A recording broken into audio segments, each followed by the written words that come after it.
rappelez-vous, c'était en 2017. Que de réflexion dans cette première approche vigoureuse à l'époque entre Justin Trudeau et Donald Trump. Eh bien, imaginez l'ampleur des préparatifs de la réflexion autour de la visite de Mark Carney à Washington la semaine prochaine.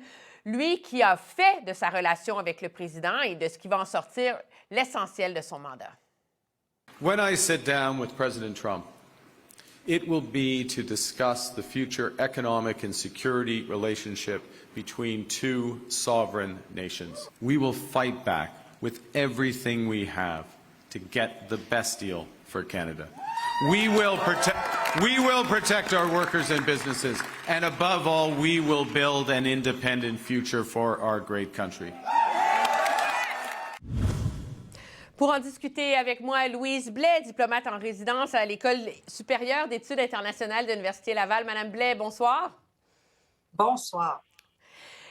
La question que plusieurs se posent, c'est êtes-vous surprise, vous, de voir M. Carney aller à Washington si rapidement? C'est une grande question. Hein? Moi, j'aurais probablement préféré qu'il ne fasse pas une visite si tôt. Parce qu'il y a des risques. Il y a des risques, on les connaît. On est en sol américain, on est probablement dans le bureau ovale où on sait que même si ça se passe bien, qu'on n'a pas le traitement Zelensky, on est quand même assis là sur ce fauteuil pendant qu'il tient la presse sous haleine pendant 1 heure. Ce n'est pas un environnement vraiment idéal. Je ne sais pas si le côté canadien est en train de négocier protocolairement comment la rencontre va se tenir. Elle pourrait se tenir en privé avec une conférence de presse où les deux leaders sont debout, là, avec, comme on a vu par le passé. Ça, je pense que ça serait mieux. Mais c'est sûr qu'il y a un risque au niveau de la relation, mais ça, je pense qu'à un moment donné, il faut qu'ils se rencontrent. Je pense que c'est important qu'ils développent une relation de travail. Mais il y a surtout un risque là, dans la mise en scène qu'on pourrait subir. Mais justement, vous êtes diplomate. Quand les gens qui préparent cette rencontre-là, qui préparent M. Carney, est-ce qu'il y a moyen de se préparer pour ne... Tu sais, c'est presque rendu un verbe, se faire Zelenskiser, là. Alors, est-ce qu'il y a des trucs, est-ce qu'il y a une feuille de route mentale à suivre pour ne pas que ça arrive? Oui, alors il ne faut surtout pas contredire le président devant la presse, devant ses collègues. Alors, il faut arriver de façon avec une attitude conciliatoire, de vouloir lui rappeler les bons coups qu'il a faits. Je pense qu'on a quand même des chantiers où on pourrait quand même dire bien, la CUM, c'est votre accord, Monsieur le Président, c'est un accord qui fonctionne bien. On peut, tu sais, je pense qu'avec Donald Trump, il faut aller là, dans le positif. C'est pas cette partie-là de la rencontre, elle sera peut-être pas tout à fait aussi authentique qu'elle devrait l'être, mais je pense que pour une première visite, la mission numéro 1 pour le premier ministre, c'est de développer une relation de travail avec le président. Et ça passe malheureusement, s'il est devant les caméras, ça passe vers un peu de flatterie et il faut rester dans le positif. Il ne faut pas essayer de lui dire il faut laisser tomber les tarifs, ce que vous faites, c'est pas correct. Il faut rester très. Faut trouver. Il y a des choses positives à dire et il faut se concentrer là-dessus, surtout en public. C'est quoi une victoire pour M. Carney? Bien, une victoire pour M. Carney, c'est de repartir avec justement là, un sens d'avoir développé une confiance avec le président et d'avoir pu établir cette relation-là. Je pense que ce serait hâtif d'arriver avec l'intention de boucler quelque chose en particulier.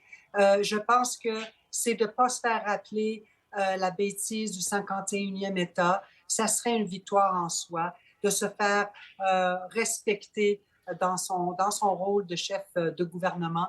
Et je pense que ça serait ça une victoire. Et on sait que ce n'est que la première rencontre et après, il va falloir pouvoir retrousser les manches et négocier et arriver sur un terrain commun pour sortir un peu la relation là, de cette impasse négative dans laquelle elle a été plongée depuis plusieurs mois. OK, donc il faut quand même pas s'attendre là, à ce que M. Carney débarque là-bas. Finalement, on s'entend, on met les tarifs sur pause. Là. C'est comme... C'est pas réaliste là, en termes d'attente. Non, je pense que c'est pas réaliste. Je pense que ça reste à voir. Il y a des négociations diplomatiques qui ont lieu en ce moment, ça je peux vous l'assurer, pour quand même essayer d'avoir un cadre.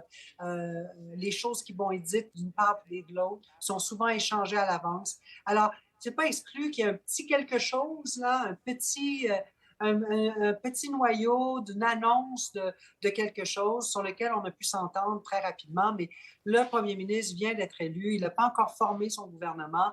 Je pense que ça serait précoce de penser qu'on va avoir une entente globale qui va être annoncée la semaine prochaine. Fait que c'est plutôt une rencontre pour ouvrir des canaux de communication plus apaisés et plus sereins. Là. Si déjà on repart avec ça, c'est mieux. Là. Oui, je pense que oui. Et je pense qu'une des choses que le premier ministre peut faire, c'est qu'il doit examiner son équipe États-Unis. Est-ce qu'il veut un renouveau? Est-ce qu'il veut tourner la page? On le sait, ça a été dit très clairement. Nous, on le savait depuis plusieurs années, voire, oui, plusieurs années, mais il y avait vraiment une antipathie pour notre ancien premier ministre. Là, on a un nouveau leader, mais c'est le même gouvernement. Le président a dit, c'est celui qui me déteste le moins. Ouais, OK. Mais je pense qu'un un des signaux que le premier ministre pourra envoyer, c'est dire, voici une nouvelle équipe et avoir des nouveaux joueurs qui vont parler aux interlocuteurs. OK. C'est pas pour dire que le travail n'a pas bien été fait. C'est pour avoir un genre de reset, tourner la page, montrer que c'est vraiment, on veut travailler avec lui. Et des fois, changer les joueurs, c'est comme dans une partie de hockey, ben, à un moment donné, il faut changer les joueurs.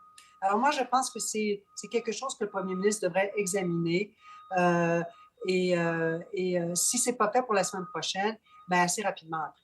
Mais même si, objectivement, les ministres principaux qui ont mené ces dossiers-là, Mme Joly ou M. Leblanc, ont fait un bon travail, ont des contacts, ont déjà établi une relation, même là, ça vaut la peine potentiellement de changer les joueurs? Écoutez, effectivement, ils ont fait un très bon travail. On se retrouve dans une situation dans les 3 derniers mois qui aurait pu être pire. Mais il reste quand même qu'ils sont associés à l'ancien premier ministre. Et il faut peut-être penser d'avoir une équipe qui est renouvelée. Ça ne veut pas dire changer tous les joueurs, mais peut-être un ou deux pour voir si la chimie va mieux passer et si aussi, ne serait-ce que pour tout simplement signaler un renouveau et tourner la page, parce que le passé est quand même assez trouble. Je pense qu'il faut regarder vers l'avant et des fois, ben, une nouvelle équipe, ça peut permettre de vraiment regarder justement le regard vers le futur et d'arriver avec des nouvelles idées aussi. Alors, je pense que c'est une piste à poursuivre pour le premier ministre. Louise Blais, merci beaucoup d'avoir comme levé le voile un peu sur le genre de réflexions diplomatiques et stratégiques qui viennent autour d'une rencontre qui a une telle importance. Je vous remercie. C'est moi qui vous remercie, Mme Latraverse.